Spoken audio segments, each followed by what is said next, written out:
Hello folks, my name is Phil Garton. It is my distinct pleasure to welcome all of you to the Dirt Brother website. As part of that, I'd like to introduce you to a really good friend of mine for well over 25 years, and my Dirt Brother, Mr. Jacques Nichols, the founder of the company.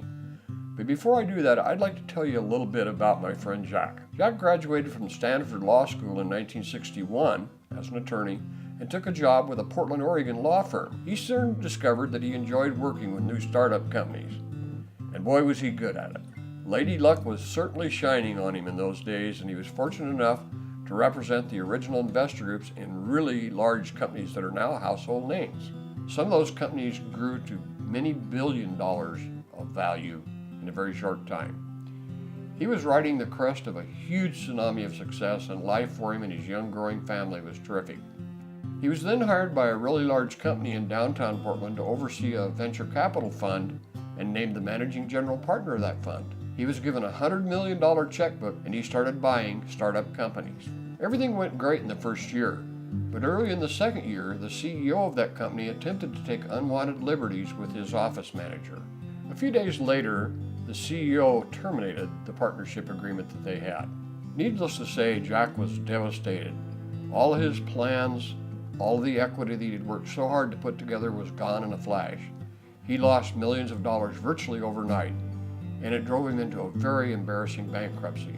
He would be embarrassed to even tell you that he visited the Vista Bridge in Portland, Oregon, which is known as the Suicide Bridge, and thought about the only option that he felt he had left. Fortunately for all of us, he didn't make that jump. And in the depth of his despair, he was given a phone call by a couple of great old friends that he long since forgot he had. But I'm going to let him tell you that story about the fishing trip and where the name Dirt Brothers came from. Thank you very much.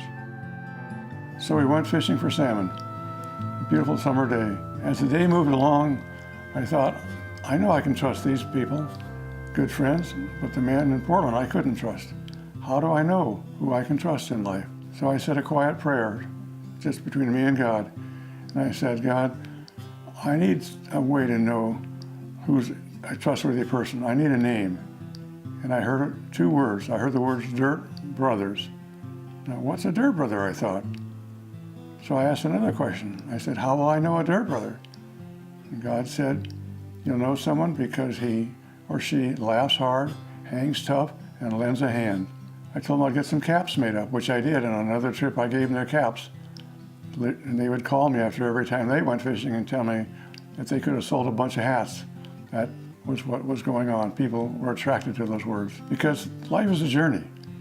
Every one of those people had experiences. I had mine, and besides the ones I've told you, I also had two deaths in the family of young sons and their mother. But I had something telling me to keep going on. There's much ahead of you. And so I did.